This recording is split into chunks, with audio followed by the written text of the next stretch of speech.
Thorrur chairman ఎన్నికపై మాజీ మంత్రి ఎర్రవెల్లి దయాకర్ రావు కన్నీరు పెట్టుకున్నారు. ఎర్రవెల్లి దయాకర్ రావు చైర్మన్ ఎన్నిక నిర్వహించిన తీరు పట్ల అసహనం వ్యక్తం చేశారు. నేను 45 ఏళ్లుగా రాజకీయాల్లో ఉన్నాను, కానీ నా రాజకీయ జీవితంలో ఇంత మోసం, ఇంత దగా చూడలేదని అన్నారు. ఇలాంటి కక్ష సాధింపు రాజకీయాలు చూస్తుంటే రాజకీయాల్లో ఉండాలా వద్దా అనిపిస్తుందన్నారు. వైఎస్ఆర్ హయాంలో కూడా ఇంత ప్రజాస్వామ్య విరుద్ధంగా వ్యవహరించలేదని, నాకు బాధతో కన్నీళ్లు వస్తున్నాయని ఆవేదన వ్యక్తం చేశారు. ప్రజలు మాకు పట్టం కడితే ప్రభుత్వం అన్యాయం చేసిందని తెలిపారు. వీప్ జారీ చేయాల్సిన నన్ను అక్రమంగా అరెస్టు చేసి పోలీస్ స్టేషన్లో నిర్బంధించడం సరైంది కాదని అన్నారు.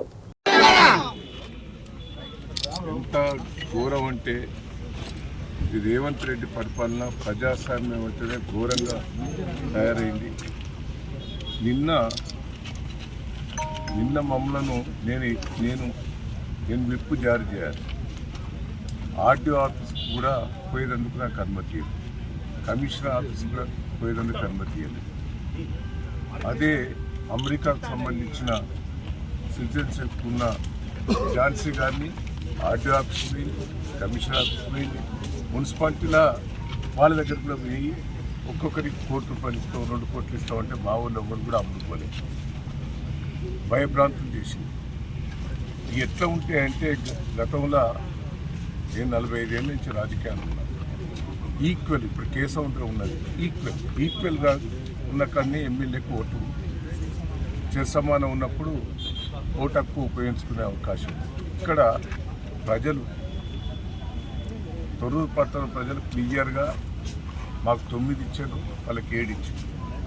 అంటే మేము మెజార్టీ ఉన్నాం, ఈక్వల్ లేవు. సరే ఎమ్మెల్యే ఓటు ఉపయోగించుకున్నదంటే అందుకే.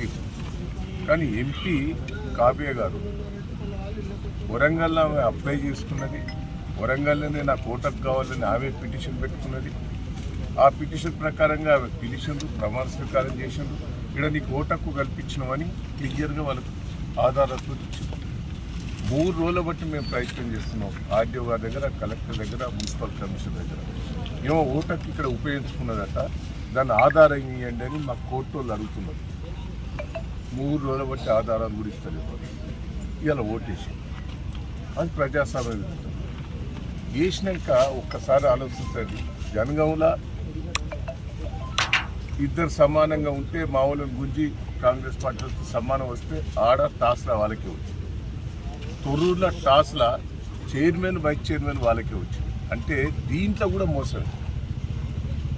ఈ టాస్ పెట్టే కాడ కూడా వాళ్ళ అభ్యర్థులనే పేర్లు రాసుకొని వాళ్ళే మొత్తం పెట్టినట్టే మాకు అయిపోతారు. మళ్ళీ చూపెట్టు అంటే మా వాళ్ళు అడిగితే కూడా చూపెట్టే పరిస్థితి లేదు.